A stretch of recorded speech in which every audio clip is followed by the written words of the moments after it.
Already shared with you, but we'll release our depth chart tomorrow. That would be our normal Monday. I know it's a day off, but we'll get you that information. So you can ask questions about the depth chart, or you can look at it tomorrow. It's your choice.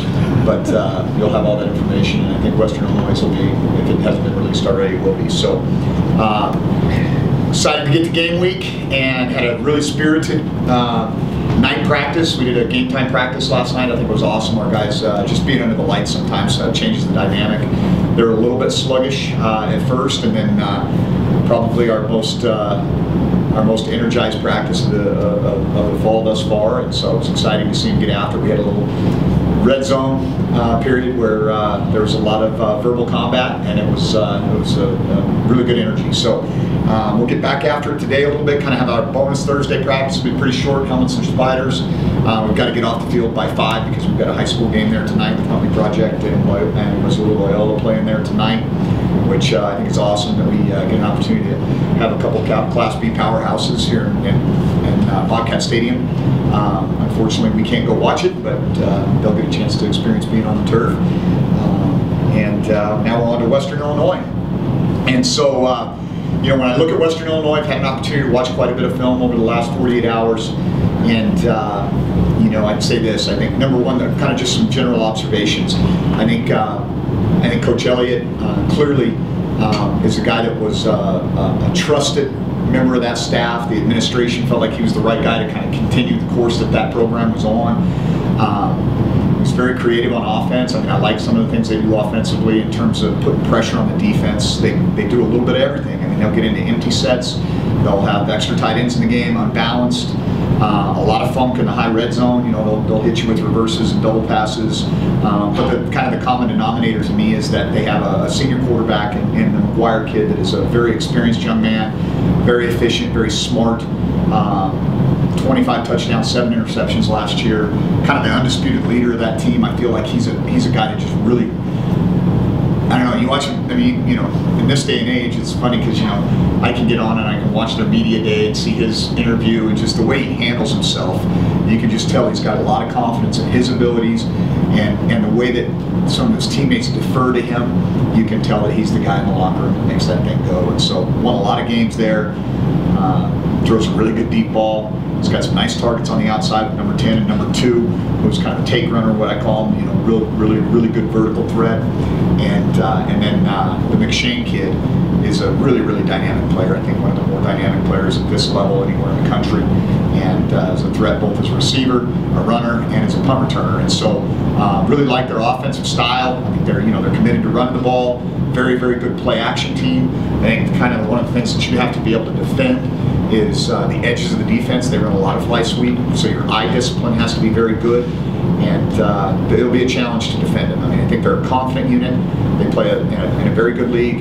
I think they played 6 FCS playoff teams last year, and really the only game that they played in all year that wasn't really competitive in the second half was the SDSU game. That just kind of got away from them. But other than that, they hung toe-to-toe with everybody they played, whether it was University of South Dakota, who was a playoff team, North Dakota State, national champions, and Weber State, who was the Big Sky champion last year. And so I think they're an excellent football team, good continuity with Coach Elliott coming in and kind of staying the course there. I don't think you're going to see a lot of differences, especially on the offensive side. You turn to defense, I think they've got excellent players at each level of defense. They're probably the best player that I've seen on film as an interior defensive lineman since I've been here at the FCS level, is number 99. I mean, he's a really good player, and creates a lot of problems regardless of who he plays. A lot of teams choose actually not to block him and just read him and try to freeze him at the line instead of trying to move him, because they're not going to move him. When he wants to go, he's a problem really for everybody. And so I think he's a guy that's going to be, I think, probably an All-American type player. Certainly deserving of Missouri Valley preseason All-Conference. At the second level, linebacker, number 39, big physical guy, kind of a thumper at inside linebacker, tough guy. Was probably overshadowed a little bit by number 44 last year that's playing with the Vikings right now. But I think he's a guy that certainly has the ability to kind of come into his own and take control of that defense. And then, on the third level, they return a safety and a corner, number 6 and number 38, that are both really good players. And, I think it's interesting. They're not a heavy blitz team. About 27% of the time they bring pressure. And I think a lot of that has to do with how good they are up front. Allows them to mix some coverage. They were about 60. It's odd because they say they're 3-4 base, but in our breakdown, they were 60% 4 down last year. And they really only played 3-4 against heavier sets, 12 personnel, and into some nickel situations. I think that they will probably be more 3-4 this year. That they really have kind of embraced that as their base defense. And so there'll be a lot of commonalities. I mean, I think their D front is probably the strength of their defense. Not unlike ours, similar base defenses. They're committed to running the football. Probably the biggest difference, the edge that they have, I think, is that they've got that veteran leadership at quarterback. And so in the kicking game, they bring back both their punter and kicker. We already talked about the McShane kid, what a dynamic punt returner he is.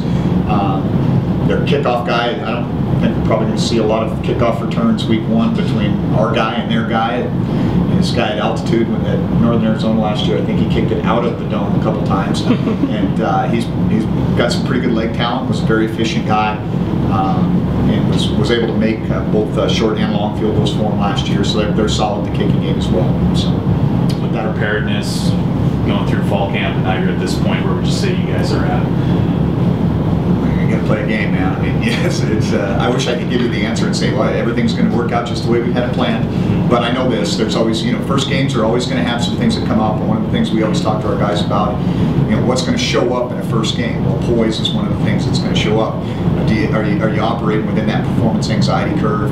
I think certainly it's going to be a great environment that we're going to play in, and I think both teams will be excited to play. I don't think that's going to be the question. I think it's going to come down to tackling in the open field. They have a very dynamic runner that's going to be difficult to tackle, so open field tackling is always going to show up early in the season, and especially when you've got a player as talented as the McShane kid is. I think that's something that'll show up. I think that special teams usually have an impact in game 1. They haven't had an opportunity to run a lot of game-type reps in those areas, and so that's usually a phase that kind of can be interesting sometimes in an opener. I think the speed of the game, just the tempo of the game sometimes is hard to adjust to. And I think that you'll see it, I would imagine it's going to be kind of one of those feeling out processes early. Somebody may take a shot, see how the other team responds. But by midway through the second quarter, I think everybody will kind of settle in and we'll play football. And that's where I think things like conditioning, discipline, fundamentals are going to show up, and that's really what will be the difference in the game.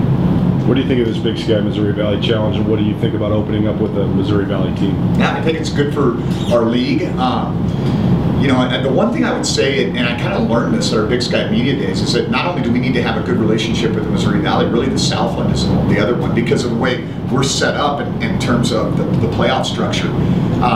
And so I would hope that we could not only continue this relationship with the Missouri Valley, but maybe even expand it into something with the Southland Conference, because I think it's more beneficial for us probably with the Southland in some respects, just because being a 13-team league out west, and they're the other out west league, kind of so to speak, in terms of how they select the playoff slots would be good, because now you got head-to-head against a Sam Houston or a Stephen F, and those are things that can benefit us. But I mean, I think it's. I think this is great. I really do. I think it's an awesome deal for us to be able to have this crossover. We'll go to Macomb next year, and obviously we've had a home-and-home with South Dakota State, and so I think when you got a team, a league like the Missouri Valley, it's important for us to do well. And we've got 2 opportunities to play against 2 really good Missouri Valley teams and kind of carry the banner for the Big Sky Conference. And I know the University of Montana, I think, opens up with UNI, and then they go to Macomb in a couple of weeks, and so I think there'll be some good comparisons. I think it will. A lot of how many teams we get in are probably going to be determined on how well we play in these first couple of weeks, and so we've got to do our part for our league, but obviously we're focused on ourselves as well. There's some crossover game film from last year. They played AU, they played South Dakota State, they played Weber State. How does that help you when you're preparing? It's funny because like the game that I think helps us the most is North Dakota State. Right. and we didn't play them, and it's just because stylistically we're pretty similar. And so sometimes it's more not necessarily about the common opponent as much as it is what style of offense, what style of defense you play, how do they defend this, what coverage do they play against this look, etc. And so I think you can glean at maybe how they're going to play on the road. This is a really good road team. They were 6-2 on the road and only 2-2 at home last year. One of those losses was to North Dakota State, and the other one was in the playoffs to Weber State. So they're a team that plays really well on the road, and that's one of the things that maybe I take away from some of those games. With some elevated expectations coming into this year, does that come with some pressure, and how's you and the program going to handle that? Yeah, I don't really feel any pressure. Pressure is something you apply from within, and that's. Yeah, I don't look at it any different. I mean, we're playing a really competitive, good schedule. We played a really competitive, good schedule last year. I think we're a better team, but we still have to go play and figure out who we are. And, Team 121 will have to develop its own identity as the season goes on, and that's just like any other situation like that. So yeah, I mean, I don't see any kind of pressure at all. You mentioned McGuire's experience starting every game since he was a sophomore. How do you go about defending a guy with such a great arm and decision making? Well, you got to hit him. I mean, you got to be able to affect him. That's essentially what it comes down to. He's not a guy like like the Gubroot kid from Eastern Washington that's going to run around and make plays with his feet. I mean, when he escapes the pocket, he's looking to throw the ball downfield. His receivers do a nice job reacting in scramble drills, so we're going to have to plaster when that happens. But we've got to be able to affect his ability to set his feet and throw the ball. And those shots usually add up as the game goes on. And he's a big physical guy, so it's not like he's just going to fall apart when we get to him. But we got to make our presence known early and often, and that's going to be a huge key in this game. Obviously, some tough teams in your schedule right away. How important is this start to the season? Playing as well as you can right away, getting a good start to the season. Yeah, I think it's really critical. We've played. We opened up with the University of Idaho 2 years ago and played a really competitive game against them. They ended up being a 9-win team, beat Colorado State in the bowl game that year. Opened up at Washington State last year, and obviously they were runner-up in the Pac-12 North, and so they were a good football team. I think this is an opportunity for us to play a team that, while on paper, I said this last night at Cat Chat, I think this team's clearly going to be favored coming in here. I mean, they've got a battle-tested quarterback. They've been a very successful team. They were an 8-win team last year. We were picked 8th in our league. Let's just call it what it is. Okay, so we're not out here saying, hey, we've arrived and talk about pressure. I mean, I don't think that's a lot of pressure. All we got to do is live up to number 8 in the conference, right? So, that's I think that says what people think about where we're at, and I think we've got an opportunity to go and show the strides that we made. And so, it is what it is. We're going to play someone. I'm glad we're playing at home. That's what I'm excited about. For the first time in my tenure here as the head coach, we get a home opener, and it's a Thursday night game. It's going to be an unbelievable atmosphere. I think this game is on par with any game that I've ever had a chance to be part of, including the Florida-Georgia game, in terms of how people come out and get into it. Everybody has their T-shirt on, and everybody's appropriately pre-functioned to make sure that everything is where we need to be with the volume. And Montana State fans get it. It'll be a great event. When you're breaking down film and you have a guy, you're watching games from last year, like the kid who's playing for the Vikings now he's not going to be there. How do you evaluate how they might replace him? Or, I mean, can you see that? Yeah, well, I think one of the things you do see with this team is that even though they've had a couple of head coaches, they've really recruited to a model. If you look at it too deep, like a lot of their guys, it's similar build, similar body. So I don't think we're going to see the same player, but we're going to see a similar body type and a similar skill set. Talking about the Missouri Valley and opening with that league back-to-back, what can you say just about the brand that they play in that league? Are there any comparisons or differences between what you've seen typically in the Big Sky? I think they're two really different leagues. You look at the teams that consistently do well in the Missouri Valley. They're mostly split safety defenses, and not heavy pressure outfits. They run the ball. They have to play in a lot of weather. I know there's several teams that play indoors, but I'm looking at. I spent 1 year at Eastern Illinois, and every game was windy. And the same thing, you're watching the stuff from the home games in Macomb, and it's like, okay, yeah, I remember that. And so, they play a different brand. The Big Sky consistently is going to be one of the more wide open offenses every year. You just look at some of the teams. I mean, you know, we got a team like Cal Poly who's going to be in the top 3 or 4 teams in the country rushing the ball every year, and a team like Eastern Washington is going to be one of the top 3 or 4 teams in the country throwing the ball every year. And defensively, if you look at it, if you're leading the Big Sky in total defense, you're probably only 12 to 15 in the country.